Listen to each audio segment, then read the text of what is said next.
ओम श्री गुरुवे नमः। ओम श्री गुरुवे नमः। ओम श्री गुरुवे नमः। द डार्क लाइट चैनल पर आज की चर्चा में आप सभी मित्रों का स्वागत है। आदरणीय मित्रों, पिछली जो दो चर्चाएं हमारी हुई हैं उनमें मैंने 2 सावर मंत्र बताए हैं। वह दोनों सावर मंत्र बहुत महत्वपूर्ण है। सावर मंत्र भगवान बुद्ध और महावीर के समय से चले आ रहे हैं। जैन गुरुओं ने भी सावर मंत्रों का बहुत प्रयोग किया है। अभी भी जो जैन संप्रदाय के मुनि हैं, ऋषि हैं, साबर मंत्रों का उपयोग करते हैं। भगवान बुद्ध और महावीर एक ही समय में हुए हैं। भगवान बुद्ध के समय में साबर मंत्रों का बहुत उपयोग किया गया है। मंत्र बड़े महत्वपूर्ण होते हैं। मंत्रों के पीछे आखिर ऊर्जा तो उस एक चेतन तत्व की ही कार्य करती है, उस परम चेतन तत्व की ही कार्य करती है, भगवान शिव की ही ऊर्जा कार्य करती है। आपका संकल्प और भगवान शिव के द्वारा प्रदत्त जो शक्तियां आपको मिली है, वह शक्ति आपका धैर्य और आपकी निरंतरता किसी भी मंत्र के पीछे कार्य करती है। यदि आप धैर्यवान हैं, निरंतरता के साथ आप किसी भी कार्य को करते हैं और जितने समय के लिए आपने उस कार्य को करना उचित समझा है, भीतर संकल्प लिया है, बिना उस संकल्प को क्षीण किए उतने समय तक आप उस कार्य को करते हैं, तो आपका वह संकल्प, आपकी वह निरंतरता और भगवान शिव के द्वारा प्रदत्त शक्तियां आपके उस मंत्र के पीछे कार्य करती हैं। किसी भी पंथ के मानने वाले मनीषी ने, संत ने, महात्मा ने वह मंत्र इजाद किया हो, उससे कोई फर्क नहीं पड़ता। उस मंत्र के पीछे जो उद्देश्य है, वह उद्देश्य यदि आपका भी है तो मूल्यवान वह उद्देश्य है। आज भी मैं आपको एक बहुत ही सरल और सुलभ और शक्तिशाली मंत्र बताने वाला हूं। बहुत से मित्रों के प्रश्न आते हैं, पीछे जो मैंने 2 मंत्र बताए हैं तो बहुत मित्रों के प्रश्न आए हैं कि गुरुजी कुछ ऐसा मंत्र बताओ जिससे हमारा वैभव बढ़े, धन संपत्ति का आगमन हो, हम उस मंत्र का उच्चारण कर सके, स्वाध्याय कर सके। इस हेतु आज मैं एक ऐसा मंत्र बताने वाला हूं, उसके विज्ञान के साथ साथ मंत्र भी बताऊंगा, मंत्र कैसे कार्य करता है उसका विज्ञान भी बताऊंगा। माता लक्ष्मी को हम कैसे प्रसन्न करें। आदरणीय मित्रों, जब आप वैभव की बात करते हैं, धन संपदा की बात करते हैं, मैं बहुत अच्छे से समझता हूं कि आप ऐसा बिल्कुल नहीं समझते हैं कि कहीं से धन आपके ऊपर बरस जाए। हम सभी कर्मशील हैं, कर्म में भरोसा रखने वाले लोग हैं, कोई भी अकर्मण्य नहीं है। तो मुझे ऐसा लगता है कि आप जब धन और वैभव की बात करते हैं तो जो कार्य, जो कर्म आप करते हैं, वह कर्म आपका पूर्णता तक पहुंचे, निर्बाधता के साथ आप अपने उस कार्य को जिस लाभ हेतु कर रहे थे, लाभ आपको प्राप्त हो। धन से आपका उद्देश्य यह है और यही होना चाहिए, क्योंकि धन यूं तो कहीं से बरसेगा नहीं। हम जो भी क्रियाकलाप करते हैं, जो भी कर्म करते हैं, वही हम सोच विचार के करें, निरंतरता से करें तो निश्चित रूप से हमें लाभ होता है। आदरणीय मित्रों, जैसा कि आप जानते हैं, मैं तो एक सन्यासी हूं। मेरी बहुत ज्यादा इच्छाएं अब नहीं है, क्योंकि मैं भी संसार का हिस्सा हूं, संसार में जी रहा हूं और यह जो शरीर है, मेरा भी शरीर आपके जैसा ही है। मुझे भी भूख, प्यास इत्यादि सब लगती है। इस कारण से मैं आपके जो दुख हैं उनको समझ सकता हूं, क्योंकि मैं भी उन सभी प्रकार के दुखों से और सभी सब प्रकार की पीड़ाओं से गुजरा हूं, इसलिए आपके भी दुख दर्द को समझता हूं। आपने देखा होगा हमारे 3 चैनल हैं, अवेकनिंग इनर सेल्फ, बाबा जी को हो और द डार्क लाइट। इस चैनल पर हम अक्सर प्रश्नोत्तर चर्चा लेकर आते हैं और बाकी जो दो हमारे चैनल है उस पर हम कोई ना कोई सीरीज चलाते हैं। तो आपने देखा होगा भगवान शिव के द्वारा बताए हुए शिव सर्वोदय विज्ञान पर जब मैंने अवेकनिंग इनर सेल्फ चैनल पर 60-65 वीडियो में चर्चा की तो कितने आनंद से की है। मैं आपके समक्ष में चर्चा लेकर आ रहा था, मैं उस चर्चा में ही करने में ही आनंद उठा रहा था और अभी पुनः शिव सर्वोदय विज्ञान की सीरीज को मैंने बाबा जी कहो चैनल पर वापस से शुरू किया है। जो कुछ त्रुटियां रह गई थी, आगे पीछे चर्चा हो गई थी तो मित्रों की समझ में नहीं आई थी, क्रम वाइज अब मैं उस चर्चा की सीरीज चला रहा हूं बाबा जी कहो चैनल पर। तो आपने देखा होगा जब भी मैं ध्यान से संबंधित कोई चर्चा करता हूं या शिव सर्वोदय विज्ञान से संबंधित कोई चर्चा करता हूं तो बड़े आनंद से करता हूं। इसके अतिरिक्त अगर कोई विषय किन्हीं मित्रों के द्वारा पूछा हुआ मैं आपके समक्ष लेकर आता हूं प्रत्युत्तर में, तो आप देखते होंगे कि उतनी रुचि उस विषय को बताने में मेरी नहीं होती है। वैसे ही है जो मंत्रों का विज्ञान है, इसमें मेरी कोई खास रुचि नहीं है, क्योंकि मैं अपने लिए कभी भी किसी भी प्रकार के मंत्र का उपयोग नहीं करता। यह बात मैं इस कारण से आपको बता रहा हूं ताकि आप समझ जाएं कि मैं सन्यासी हूं और मेरी जो रुचि है वह ध्यान में है। और ध्यान चूंकि एकमात्र ऐसी कुंजी है, ऐसी चाबी है, यदि ध्यान आपको सद गया तो फिर आप कोई भी ताला उस चाबी से खोल सकते हैं। इस कारण से मैं बहुत प्रकार की चर्चा आपके समक्ष लेकर आ पाता हूं। और वापस से बता दूं, मैं इस बात को आपके समक्ष इसलिए कह रहा हूं ताकि आप यह समझ लें कि मैं कोई तांत्रिक मांत्रिक नहीं हूं। मैं तो सन्यासी हूं, अपरिवारजक सन्यासी हूं। इस कारण से आपसे निवेदन है आदरणीय मित्रों, अवेकनिंग इनर सेल्फ चैनल पर विज्ञान भैरव तंत्र की सीरीज हम चला रहे हैं और उस सीरीज में कल परसों मैंने एक चर्चा की है। 20वां सूत्र, सूत्र नंबर 20, और उसमें भाग 1 और 2 में बहुत महत्वपूर्ण वीडियो हैं, जरूर आप सुने। 21 नंबर सूत्र में भी भाग 1 और 2 यानी कि 21 नंबर सूत्र पे मैंने 2 वीडियो बनाए हैं और 20 नंबर सूत्र पे भी 2 वीडियो बनाए हैं और चारों ही वीडियो बहुत महत्वपूर्ण है। अगर आपने ध्यान में थोड़ी सी भी रुचि है, कभी ध्यान किया हो,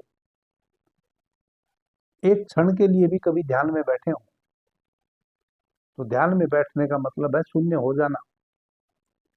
और जब हम उस शून्य में प्रवेश कर जाते हैं, वही वह अवस्था है जब हम ध्यान में प्रवेश कर जाते हैं।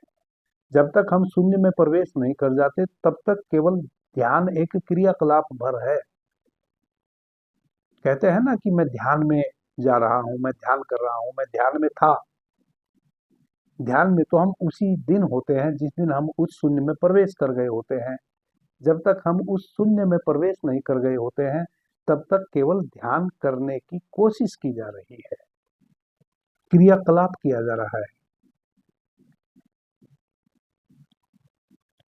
जब आप उस शून्य में प्रवेश कर जाते हैं तो पता चलता है कि जितनी भी जगत में घटनाएं घट रही हैं सब उस शून्य की शक्ति से घट रही हैं।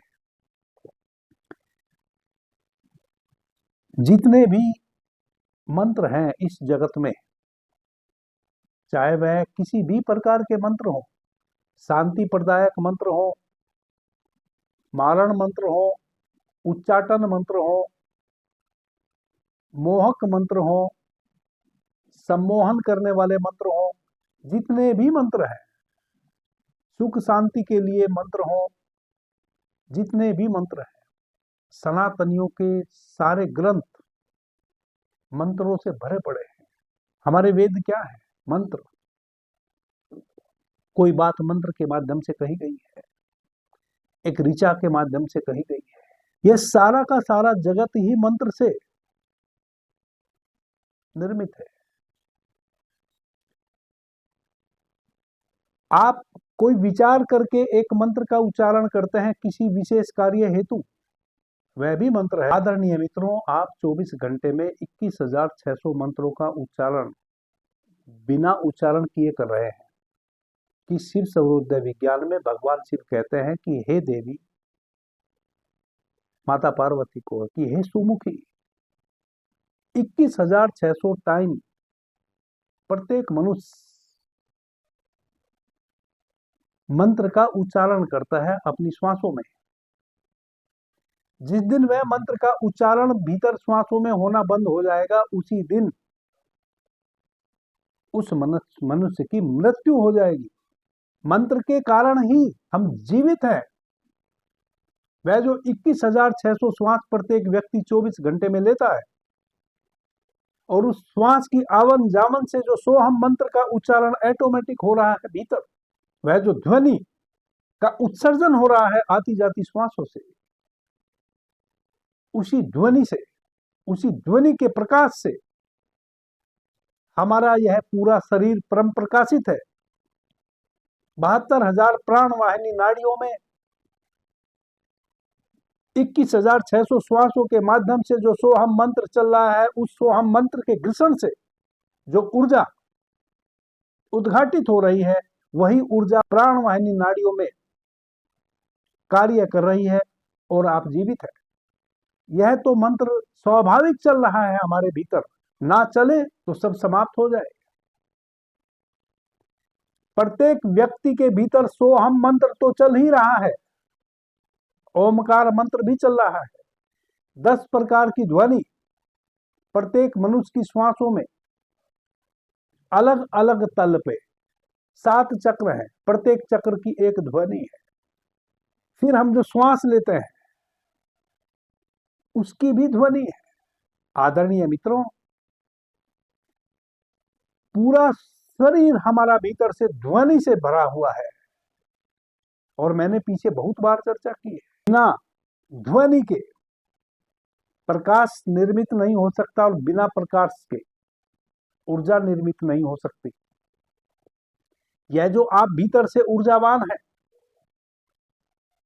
वह 21,600 श्वास जो आप 24 घंटे में लेते हैं, और उन श्वासों के माध्यम से जो सोहम शब्द का उच्चारण भीतर चल रहा है श्वासों में, उससे जो ध्वनि उठ रही है, उस ध्वनि से जो प्रकाश तरंगे उठ रही हैं, उस प्रकाश तरंगों से जो विद्युत आयन, जो चुंबकीय आयन निरंतर उत्पन्न हो रहा है, उसी से आप जीवित हैं। और वही चुंबकीय आयन आपके प्रत्येक कार्य में, आपके द्वारा किए हुए प्रत्येक कार्य में वही चुंबकीय आयन, वही प्राण की शक्ति, वही ध्वनि की शक्ति कार्य करती है। जब आप किसी मंत्र का उच्चारण करते हैं, उस मंत्र के उच्चारण के पीछे भी वह जो प्रत्येक श्वास के साथ एक भीतर ध्वनि निर्मित हो रही है, उस ध्वनि से जो ऊर्जा निर्मित हो रही है, वह ऊर्जा ही आपके किसी भी मंत्र के पीछे कार्य करती है। मंत्र चाहे आप कोई भी जप रहे हो, एक मंत्र तो ऑटोमेटिक भीतर चल रहा है, सो हम आती जाती श्वास के माध्यम से। जिन मित्र को ऐसा लगता है कि शिव सर्वोदय विज्ञान का और यह जो मेरे द्वारा मंत्र बताए जा रहे हैं, इनका क्या तालमेल है, उनको यह जान लेना चाहिए कि जब आप भगवान से प्रार्थना करते हैं किसी मंदिर में जाके कि हे भगवान, मेरा सब कुछ ठीक हो जाए, मुझे फला समस्या है, मेरी वह समस्या दूर हो जाए, यह क्या है? यह आपके द्वारा दोहराया हुआ एक मंत्र ही तो है। यह मंत्र कार्य करता है, इस कारण से ही तो आप मंदिर जाते हैं, वरना तो क्यों जाएंगे? आपको कहीं ना कहीं विश्वास है। जिसको आप प्रार्थना कहते हैं, वह प्रार्थना और कुछ नहीं, वह आपके द्वारा उच्चारण किया हुआ मंत्र है। मंत्र का मतलब क्या है? एक मंत्र तो आपकी श्वासों में चल रहा है भीतर, और एक मंत्र आप बाहर से निर्मित करते हैं और उसको अपने कंठ से दोहराते हैं, या तो मन ही मन दोहराते हैं, या फुसफुसा के दोहराते हैं या फिर आप उसको जोर से बोल के दोहराते हैं, वह जिसको आप प्रार्थना कहते हैं वह भी मंत्र है। हम मंदिर में जाते हैं, भगवान की जो स्तुति करते हैं, प्रार्थना करते हैं, वह क्या है? मंत्र है। और किस उद्देश्य के साथ करते हैं? उसके पीछे हमारा कोई उद्देश्य होता है ना। मानसिक शांति के लिए करते हैं। बिना उद्देश्य के तो आप कभी मंदिर जाते नहीं हैं। यदि आपको धन की आवश्यकता नहीं है तो पुत्र की आवश्यकता होगी, पुत्र की आवश्यकता नहीं है तो पुत्री की आवश्यकता होगी, या फिर सुयोग्य पत्नी की आवश्यकता होगी, या पति की आवश्यकता होगी, या कोई और आवश्यकता होगी। और यदि कुछ भी आवश्यकता नहीं है तो मानसिक शांति की आवश्यकता होगी। बिना कारण तो आप मंदिर जा नहीं सकते। तो जिस भी आवश्यकता की पूर्ति के लिए आप मंदिर में जाते हैं और प्रार्थना करते हैं, चाहे मन ही मन करे या फुसफुसा के करे या बोल के करे, वही मंत्र है। और उस मंत्र के पीछे भी एक शक्ति कार्य करती है, वह भी आपके मंत्र की ही शक्ति है। वह सोहम मंत्र की शक्ति है, जो आपकी आती जाती श्वासों के माध्यम से भीतर उद्घाटित हो रही है। वही शक्ति आपके बोलने के पीछे कार्य करती है। आप जो भी बोले वही मंत्र है। जब किसी बात को आप बार बार दोहराते हैं और दोहराए चले जाते हैं, दोहराए चले जाते हैं, दोहराते ही चले जाते हैं, एक समय आ जाता है जब आपके मुंह से दोहराना बंद हो जाता है और मंत्र की शक्ति एक वर्तुल बना लेती है। उसको कहते हैं मंत्र का सिद्ध हो जाना। और जिस भावना को केंद्र में रखते हुए आपने उस मंत्र को दोहराया है, यह पूरी प्रकृति है, पूरा ब्रह्मांड उस आपकी कामना की पूर्ति करने लग जाता है। यही है मंत्र का विज्ञान। आदरणीय मित्रों, आज का जो मंत्र है वह है लक्ष्मी प्राप्ति मंत्र। सुख वैभव की प्राप्ति कैसे हो, जीवन में हम सुखी कैसे हों, वैभवशाली कैसे हो, और सुख के पीछे हमारा मंतव्य होता है धन। हमारी जो नाभि है इसको हम कहते हैं मणिपुर चक्र। मणि माने मोती, पुर माने नगर, मोतियों का शहर नगर। यह हमारे शरीर के मध्य में स्थित है, जिसको हम नाभि भी कहते हैं। नाभि के भीतर पीछे पीछे रीढ़ में मणिपुर चक्र है।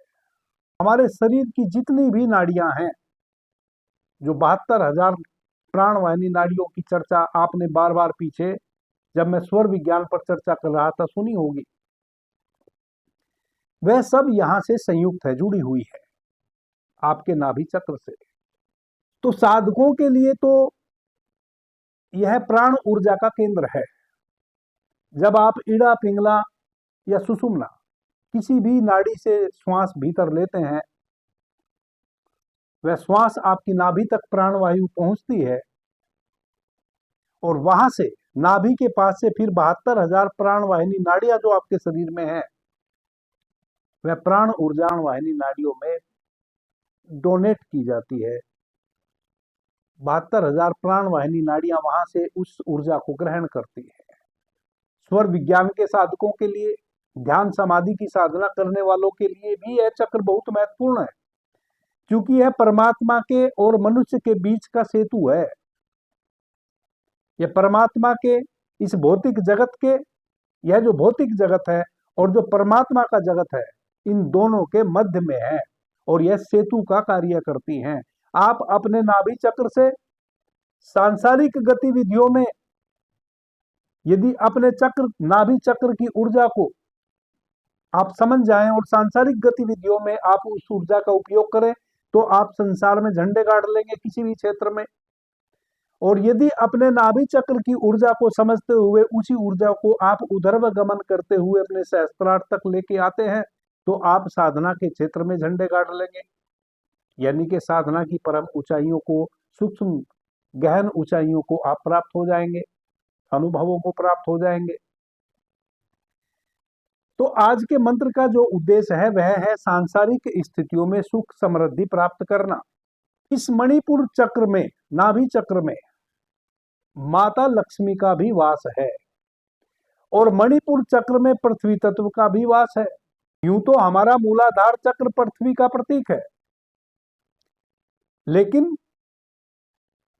पृथ्वी तत्व हमारे शरीर में जो मांस है, जो नख है, जो केस है, जो अस्थियां हैं, वह सब के सब पृथ्वी तत्व है।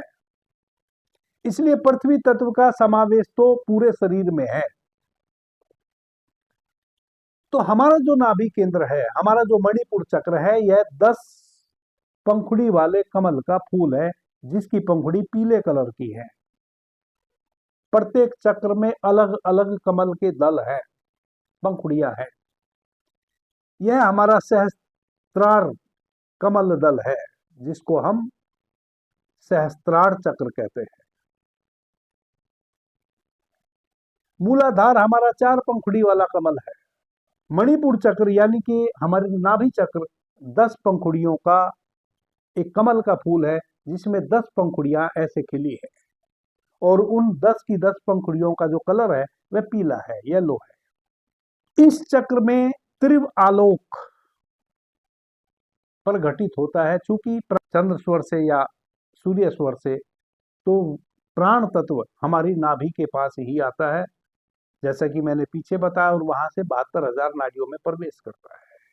और प्राण के विषय में अभी अभी मैंने आपको बताया कि वह जो 21,600 श्वास हम 24 घंटे में लेते हैं, उसके माध्यम से, उसके घर्षण से जो सोहम शब्द ध्वनि का उत्सर्जन होता है, उस ध्वनि से जो ऊर्जा निर्मित होती है वह प्रकाश रूप में है।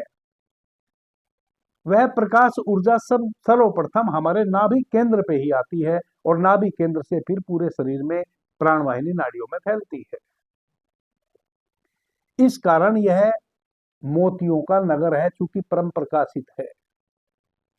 यह अग्नि तत्व का भी प्रतीक है, क्योंकि यह जो 10 पंखुड़ी वाला कमल है, इसके भीतर शिवलिंग है, वह सिंदूरी कलर का है, और उसकी जो जड़ें फैलती है नीचे, वह ऑरेंज कलर की किरणें प्रवाहित करती है। उसी को माता लक्ष्मी का रूप माना गया है। आदरणीय मित्रों,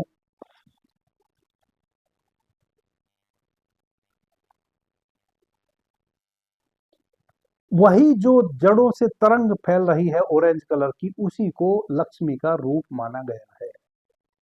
हमें उसी लक्ष्मी के रूप की धारणा करते हुए इस मंत्र का उच्चारण करना है, जो मैं अभी आपको बता रहा हूं। रात्रि में हमें इस मंत्र का उच्चारण करना है।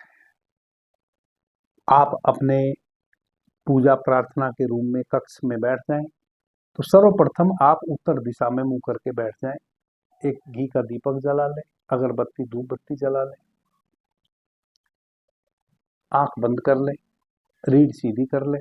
जो आसन उचित हो उस आसन में आप बैठ जाएं। जिस आसन में आप बहुत लंबे समय तक बैठ सकते हो, उस आसन में बैठने का प्रयास करें।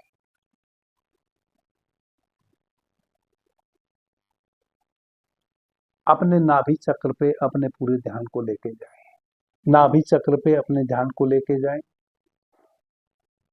नाभि चक्र का आपको पता कैसे चलेगा?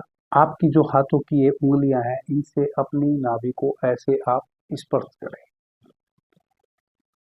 जहां आपकी हाथों की उंगलियां रखी हैं, उसके नीचे पीछे, नाभि के जस्ट पीछे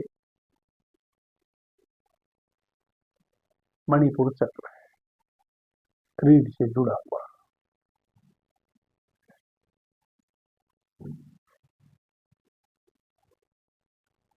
वहां आप रक्त वर्ण के बिंदु का ध्यान करें।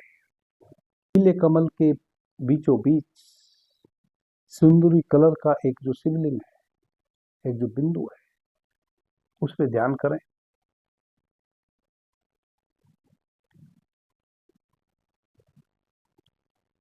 उस सिंदूरी कलर के बिंदु को आप माता लक्ष्मी का स्वरूप समझे, और उस बिंदु को स्वरूप समझकर 108 टाइम, एक माला, आप इस मंत्र की उच्चारित करें। ओम नमः, ओम थम, नमो देवी, धनेश्वरी नमो भगवती। ओम नमः ओम थम नमो देवी धनेश्वरी नमो भगवती। यह है आपका मंत्र है। इस मंत्र को मैं लिखकर स्क्रीन पर ले आऊंगा। जब मैं इस मंत्र को बोल रहा हूं उसी समय आप इस मंत्र को लिखा हुआ भी पाएंगे स्क्रीन पर। आप इसको नोट कर लेंगे। 108 टाइम आपने इस मंत्र का उच्चारण करना है, सूर्य स्वर जब आपका बह रहा हो तब। अब फिर से आप विधि को जान लो। उत्तर दिशा में मुंह करके आप बैठ जाएं, घी का एक दीपक जला लें, सुगंधी के लिए अच्छी सुगंधित अगरबत्ती या धूप बत्ती जला लें। किसी भी आसन में रीढ़ बिल्कुल सीधी करके बैठ जाएं।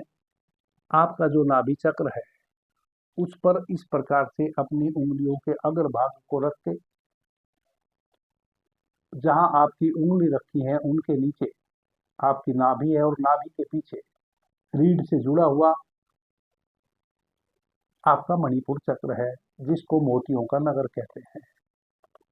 उस मणिपुर चक्र में 10 पंखुड़ी वाला एक कमल का फूल है और उस कमल के फूल के बीचों बीच एक सिंदूरी कलर का शिवलिंग है। उस शिवलिंग की जो जड़ें हैं नीचे, उन जड़ों से सिंदूरी कलर की ही, ऑरेंज कलर की तरंगे बह रही है निरंतर। वह माता लक्ष्मी का स्वरूप है।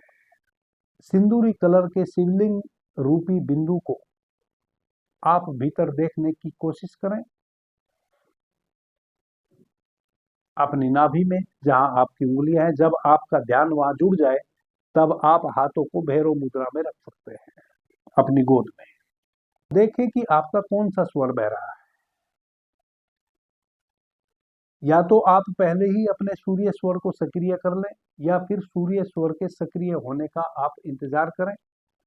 तब तक आप उस सिंदूरी बिंदु पर अपने ध्यान को लगा के रखें। कहें कि उस पे आपको तराटक करना है भीतर।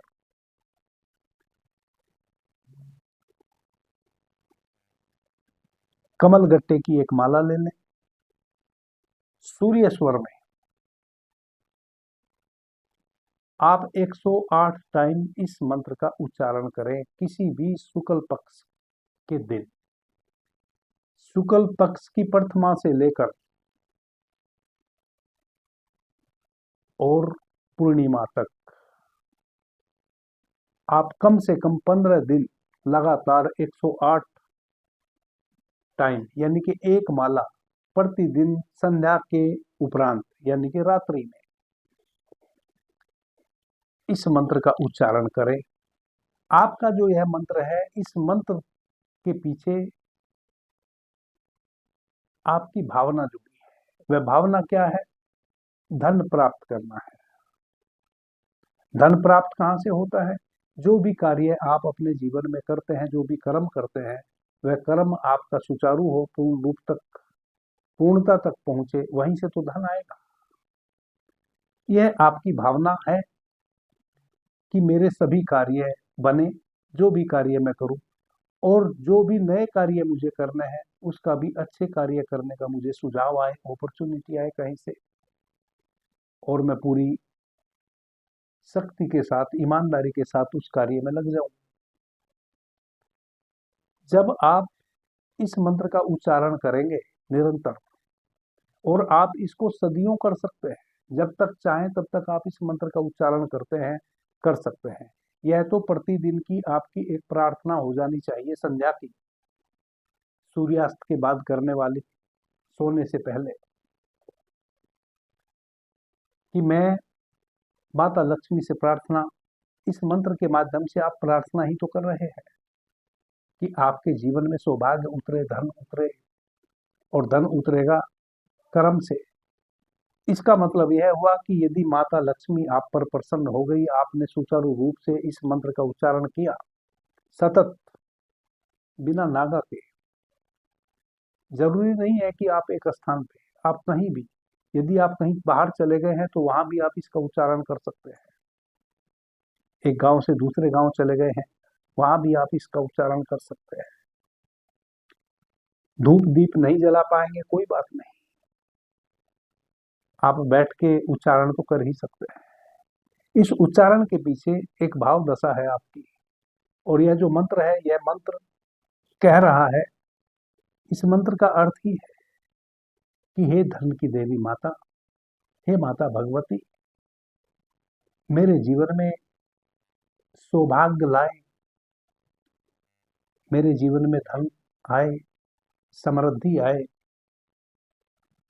समृद्धि आती है जब माता लक्ष्मी आप पर प्रसन्न होगी, आप इस मंत्र का निरंतर उच्चारण करेंगे, अच्छी अच्छी अपॉर्चुनिटी आपको आएगी। आदरणीय मित्रों, हमारे जीवन में क्या होता है कि हम जो भी कार्य करते हैं उसका चुनाव कई बार गलत हो जाता है, फिर उसके गलत परिणाम आते हैं।